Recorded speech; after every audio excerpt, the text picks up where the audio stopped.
So first of all, I want to congratulate NYCFC of winning their first ever MLS Cup in franchise history after defeating the Portland Timbers in a penalty kick shootout. And not only the fact that they did it the hard way in this game, and in some way kind of beat the system because of that controversial call that gave the Timbers the equalizer to send this one into extra time, but the fact that coming into this playoff, there's always that narrative of them being a label as a choker in the playoffs and the team that always find ways to lose in the playoffs, and that playoff fatality narrative that goes into this team. And after this win, it's safe to say that that narrative can pretty much be put aside. Now,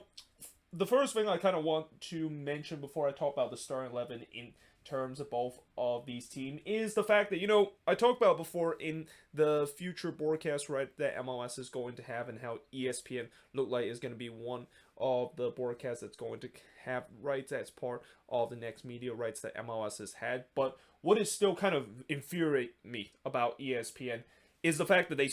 sometimes have games that is prior to MLS Cup about to show. Which, by the way, I don't know why there's not even an hour coverage or an hour pregame coverage of this game. I mean, I know when Fox do their MLS Cup kind of coverage, they at least have 30 minutes and sometime maybe an hour to kind of talk about this game. But the fact that they didn't even do that, and the fact that they even show women's college basketball right as when 12 o'clock happens, and I know this game wasn't supposed to kick off until 23, but the fact that they literally have that kind of continue, and they didn't even bother kind of showing coverage of the game because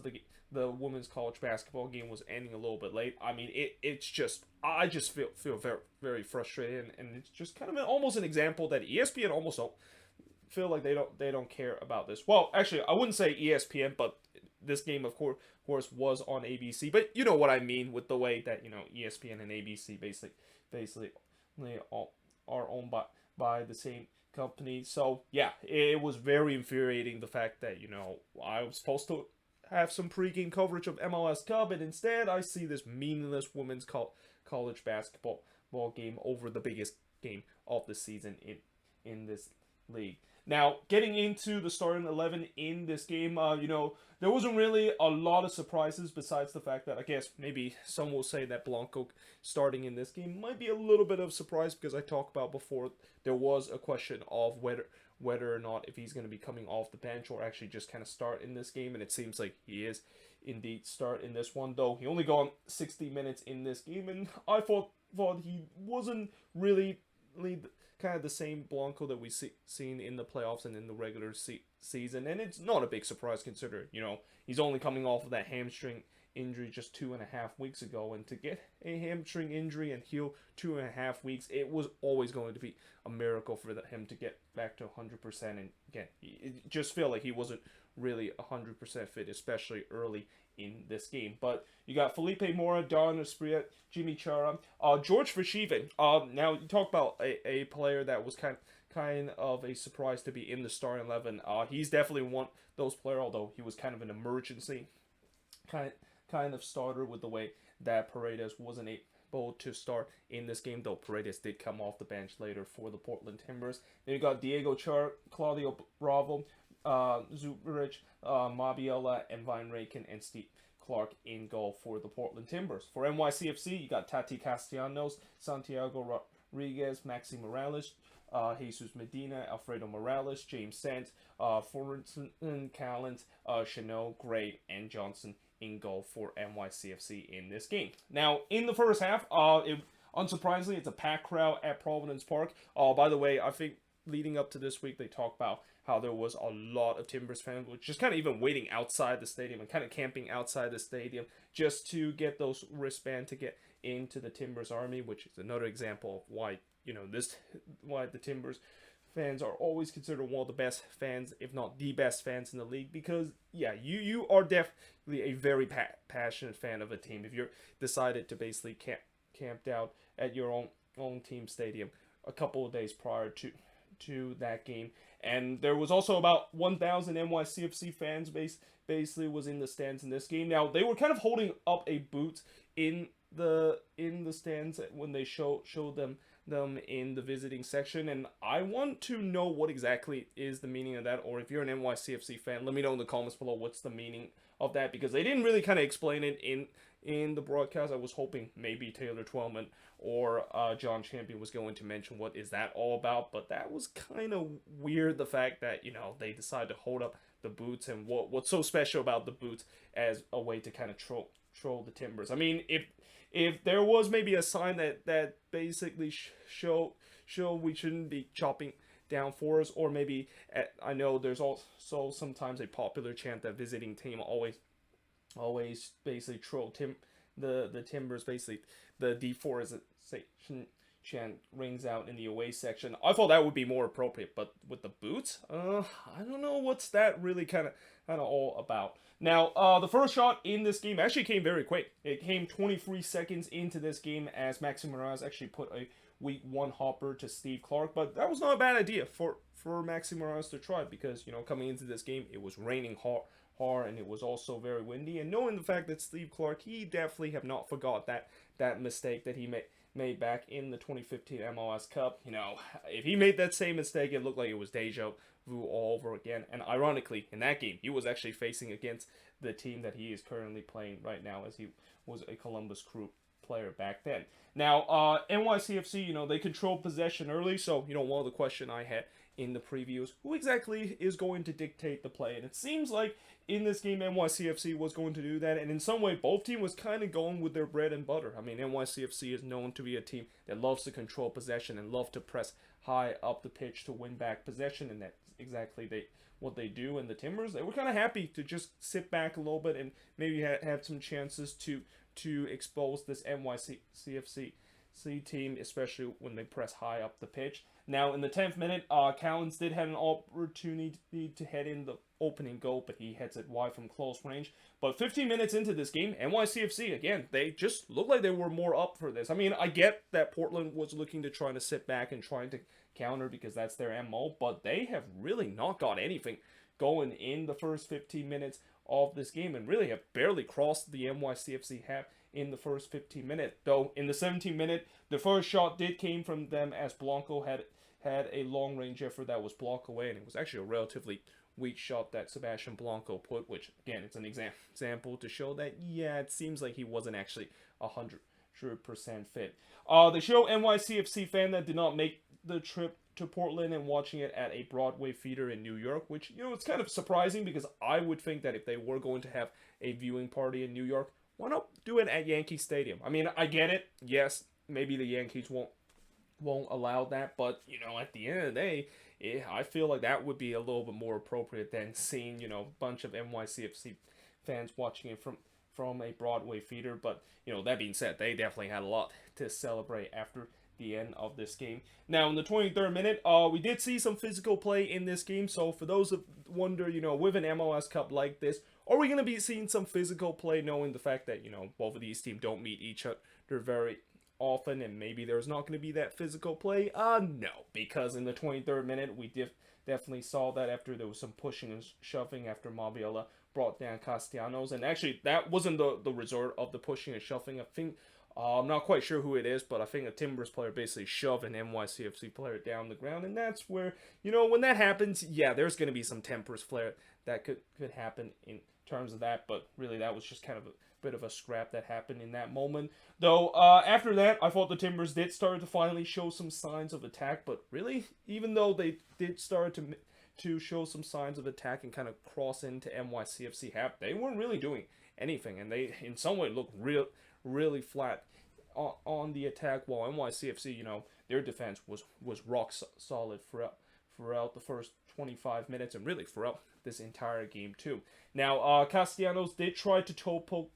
it into the back post, but he just missed it in the 30th minute. They show Maxi Morales limping gingerly after he looked like he might have pulled his hamstring, and miraculously, Maxi Morales actually played the full 120 minutes. I mean, there was definitely sense that he was probably going to come off. I think Taylor Twellman even kind of mentioned the fact that it seems like NYCFC was going to make that sub, but, you know, they never did it, and it turns out to be the right decision, because just 7 minutes later, after it seems like maybe Maxi Morales can continue he actually was involved in the opening goal of MLS Cup. And it's the Golden Boot winner, Tati Castellanos, become the second Golden Boot winner to score in this MLS Cup game, as he scored from Morales to give NYCFC a 1-0 lead. Now, obviously, the big talking point of this goal isn't really how this was kind of a goalkeeping howler from Steve Clark. And, for Clark, even though it wasn't the same kind of goal that he goalkeeping howler that he allowed back in 2015, it's still a keeping howler in a way that, that one was kind of hit straight to Steve Clark. And I understand the fact that, yes, it was raining and the ball is very slippery, but that is got to be one that Steve Clark, of course, have to make. But that was actually not the biggest talking point. The biggest talking point was the fact that Jesus Medina actually was hit by a beer can. Originally, they said that it actually hit him in the face. That's why he was clutching in his face. But in reality, I think that one kind of hit his hand, and Medina did kind of made a meal out of that. But nevertheless, that was definitely not a good sign to see, and definitely not a good look if you're the Timbers having one of your fan base decide to do so. Now, the good thing about the Portland Timbers is the fact that after the game, and really just after an hour after this game is over, they immediately found out who exactly threw that beer can and immediately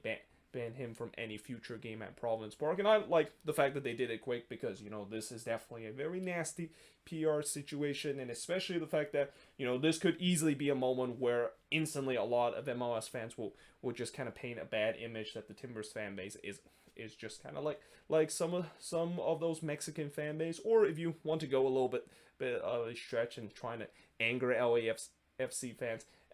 maybe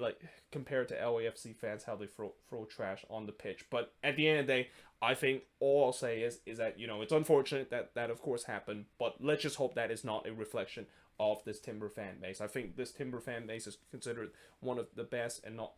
maybe the best fan base in the league, and they just don't do something that is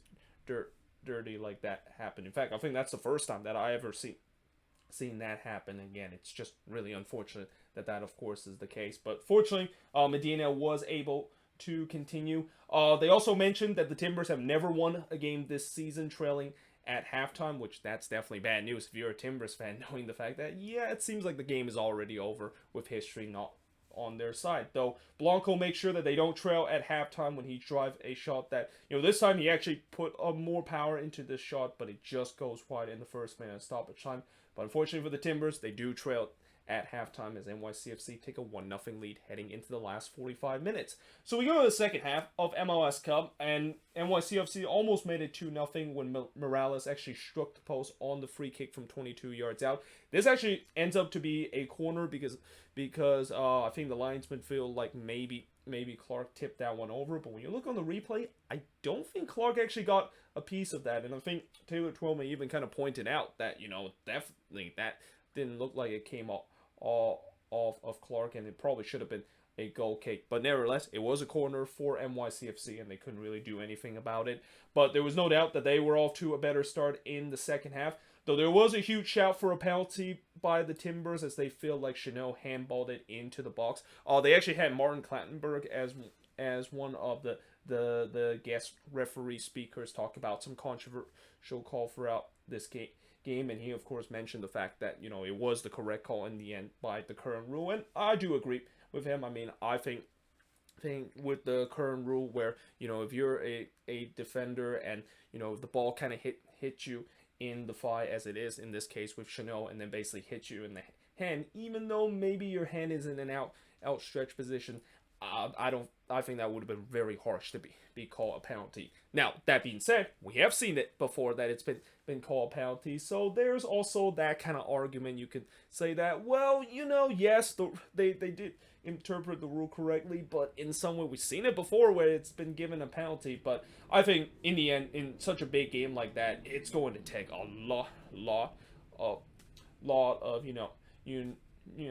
thing to try to make that call, and I think in the end the referee got it right in terms of not calling that to be a penalty. But in the 56th minute, Rodriguez did hit a one-hopper to Clark, so NYCFC again trying to test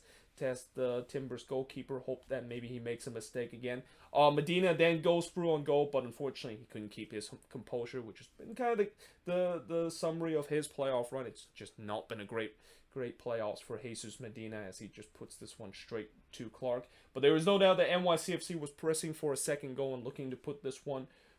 away. The Timbers responds by bringing some reinforcement as Blanco and Frischive was subbed off in this game, and Paredes and Marino was subbed into this one. Now, they also show that the Timbers are 0-5-23 win trailing at halftime since 2018. So, if you thought that, they couldn't win a game when they trail at halftime this season, try and maybe go all the way back to 2018. I mean, it is remarkable the fact that the Timbers have never won when they trail at halftime in over 3 years, and it just kind of also showed that this might be a team that, if you can get that first goal, there could be a good chance that you're going to win against them, because, I guess maybe just the style that they play, it just does not do well if you're a counter-attacking team and love to kind of sit deep when you're, of course, down 1-0 in a game and you're basically forced to chase the game. Now, despite the fact that the Timbers, as I mentioned, they brought the reinforcement, they still haven't really gained any traction on the attack. In fact, I thought that they looked really flat in terms of how they play in the second half, and the 25,000 so Timbers fan inside Providence Park, they look restless in some way and kind of look anxious. I mean, there's been times that whenever the Timbers trying to attack, I hear the roar at Providence Park, but it just really hasn't led to much, because the Timbers just kind of give the ball right back, and that's when you hear the frustration from the crowd, because their team just cannot get any momentum whatsoever. Though in the 81st minute, Mora probably had the best opportunity for the Timbers, as he was all alone from 12 yards out, but he puts one straight to Johnson. In fact, he didn't make any contact in terms of it. He was trying to maybe trying to poke that one in, but wasn't able to do so, and it goes straight to Sean Johnson. And as time winds down, the Timbers, they were definitely throwing players forward and looking to try to get the equalizer, while NYCFC was starting to sit deep and trying to hold on to this lead. And this is where I'm also getting into my other board, and it's not just the traveling board, because I need a bigger board, because I still have some more notes that I put in this game. I did a lot of notes in this game, so that's why one board was clearly not enough,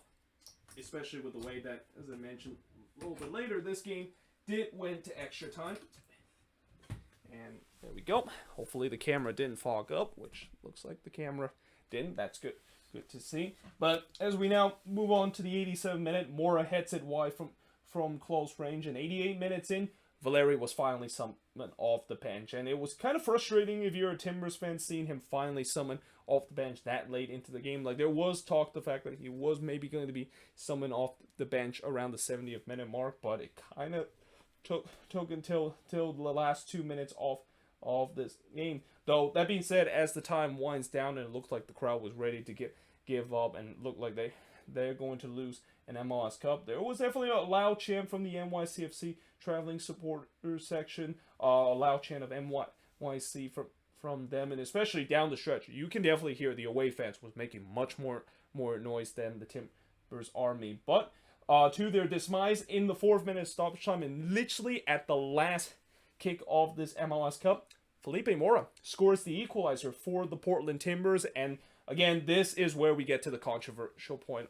of this game, where was there supposed to be a foul on Chanel? And I think Martin Clattenburg also mentioned the fact that it should have been a foul there, and the referee should have blown it, because Asprilla looked like he clearly fouled Chanel as that ball bounced right to Mora, who slots it home. And, when I look on the replay a couple of times, and I have looked at it multiple times, and again, I have to agree with Martin Clattenburg and the fact that I think that should have clearly been a foul, and that, this has been, I mentioned this before, and I knew this was going to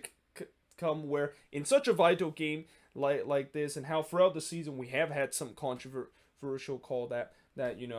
was not even checked into VAR, and they did check it in terms of VAR, and the VAR room basically told the center ref that there wasn't really anything he needs to check to confirm that is something that he needs to look to overturn that call. But still, again, this, when you look back on this, and after all this game, with NYCFC winning this one, I don't think a lot of people will talk as much about this call as it should be. But imagine if the Timbers won this game. Like, if the Timbers won this game, this would have been the talking point of the game, and how again, it just feels like with just so many the blown calls we have seen, even in the VAR era of MLS, that you knew there was going to be a controversial call that could really affect this game. And this was a moment that it could have easily affected this game. And I don't blame how Chanel was going absolute berserk after the regulation whistle was blown, because again, that should have been a foul. And it's something that, I know it will anger a lot of Timbers fans in the stadium, but you just got to make the right call. And it's just feels, I feel like maybe what happened in this situation, I mean, in a kind of funny way, you could say that maybe Don Gabbert was in the VAR room, and he's pointing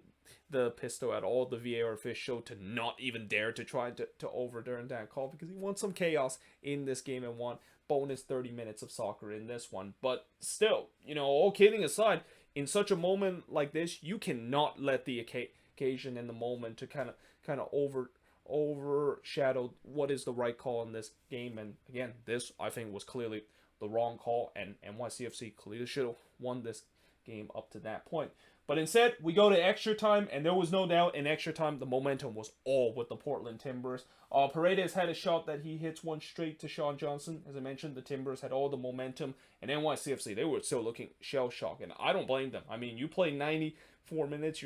you are literally 1 second away from winning it, and then you gave up that late equalizer. You would definitely be shell-shocked and kind of almost half asleep in terms of, or maybe feel like devastated the fact that extra time period has gone. And then in the 100-minute, boy, imagine if this went in. I mean, if Diego Valeri actually puts this one from long range and give the Timbers a 2-1 lead, I think not only the fact that this could potentially be a Hollywood script ending to finish Valeri's amazing career with the Timbers, but I think even Hollywood would say that that's too good of a script to basically put in a movie. But unfortunately, he puts it high into the Timbers army from long range. And as the extra time continued, I thought NYCFC did start to finally found their feet again and look to try to control possession, though Johnson did make a big save denying Paredes after a lightning counterattack from the Portland Timbers. Gray then blasts one into the Timbers army in the 116th minute, but after 120 minutes of soccer play in MLS Cup 2021, we go to a PK shootout. And in the PK shootout, which, by the way, I think this is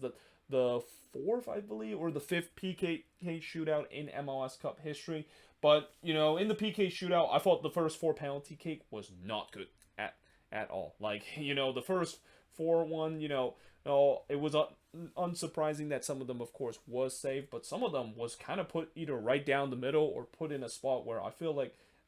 the goalkeeper for either of these team could easily save that. And Walt Johnson definitely did a good job in terms of saving those 2 penalty. That cannot be said the same with Steve Clark, with the way that, I mean, he did save one of them, and it was the one that Alfredo Morales, of course missed, though that turns out to be the only missed penalty that NYCFC had after the Timbers missed the first 2 penalty. But nevertheless, not surprising the fact that, the first couple of penalty was not good at all, because there has to be a lot of nerves with the way that this is the biggest game of the season, and you have a chance to write your team, be part of history and write your team in the history of the league of being an MLS Cup champion. And yeah, there's a lot of nerves in that, and so the nerves definitely got to some of these players. Though, as I said, the Timbers, they missed their first 2 penalty, and Alfredo Morales turns out to be the only player to miss a penalty for NYCFC, because in the end, Callens would put away the winning penalty and the penalty to give MLS Cup to NYCFC. And at the end of the game, they also crowned Sean Johnson as the MVP of this MLS Cup, which, I guess that's fair in some way. I mean, I could say that you could maybe even give this to Maxi Morales, with the way that, he was clearly playing hurt, and the fact that he was able to play 120 minutes, even though it seems like his hamstring was getting away, and was part of that goal that he assisted. I mean, I thought he could have maybe win MVP, and not to mention he also converts a penalty again. Like, this is the second game in a row that Maxi Morales is able to convert a PK shootout after he's been labeled as one of the worst penalty kick takers in league history. But nevertheless, in terms of shots in this game, 19 shots compared to 13 that NYCFC had, 7 shots on goal compared to 5 that the Timbers had, 4 shots off target for the 6 that the Timbers had, 8 shots that was blocked for the 2 that NYCFC had, and possession-wise, 52% possession compared to 48% possession that the Portland Timbers had. And yeah, there we go. Another MLS season is in the books. And again, congratulations to NYCFC winning their first ever MLS Cup in franchise history, and certainly well deserved with the way that I thought they were the better team in this game, and they kind of really dictate this game in terms of the possession. I mean, I know in the end the possession kind of started to even out, but that's mainly because the Timbers kind of had a lot of possession, especially in extra time when they had the momentum. But when you look at most of the game, NYCFC no doubt was the team that was controlling the game, and they did a good job in terms of shutting down any promising Timbers attack and any chance of Timbers, or any chance that the Timbers was trying to go on the counterattack. But for the Portland Timbers, it's definitely a disappointing way to kind of end their season, and they only become the third team ever in MLS Cup history of losing an MLS Cup in front of their home fans. And also NYCFC also makes some history too. Besides winning their first MLS Cup, they become the first ever Eastern Conference team to go on the road and win an MLS Cup. But nevertheless, I think the Timbers are probably going to be even with the disappointing MLS Cup run, they'll be happy of the way that they of course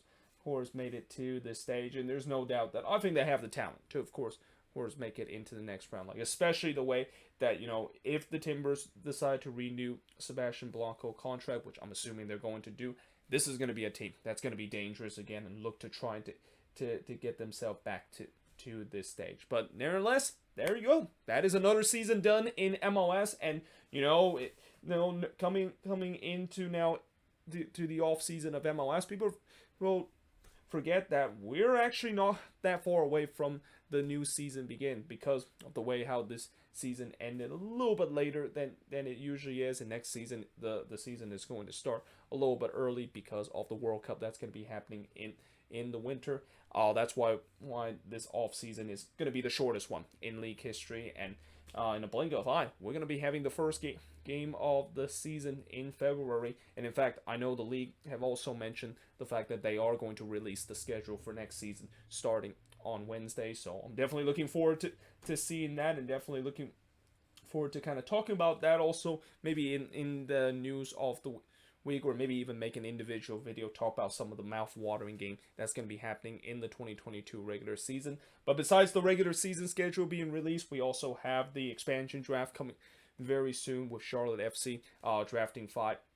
players in the expansion draft, which I'll make a video about that. And then I, of course, will not only do those news of the week episode, talk about all the trades that's going on in the off season, but I will continue my moving forward series. And again, I have to do these moving forward series really quickly, and pretty much now every single day you're going to at least see one moving forward series video, because I want to get this done as soon as possible before I'm actually going to decided to do a preview in terms of looking at every single team before the MLS season begin in February. But either way, hope you guys enjoyed this video. If you do, make sure you guys hit like, smash the subscribe button, and I also want to thank everyone that, if you're a person that have been watching my previews and reviews this season, or have watched every single one of them, thank you for your support. I mean, it's been another incredible year of MLS, and it's also been a milestone this season too, because the channel did hit 1,000 subscribers, which is definitely a great milestone to reach, and something, maybe a milestone that I didn't think I was going to reach when I start doing this a couple of years ago. But here to the next 1,000, and hope that we're going to get to another milestone of reaching 2,000 subscribers as soon as next year. But until then, hope you guys enjoyed this video. If you do, make sure you guys like, smash the subscribe button, and yeah, I of course will see you guys next time.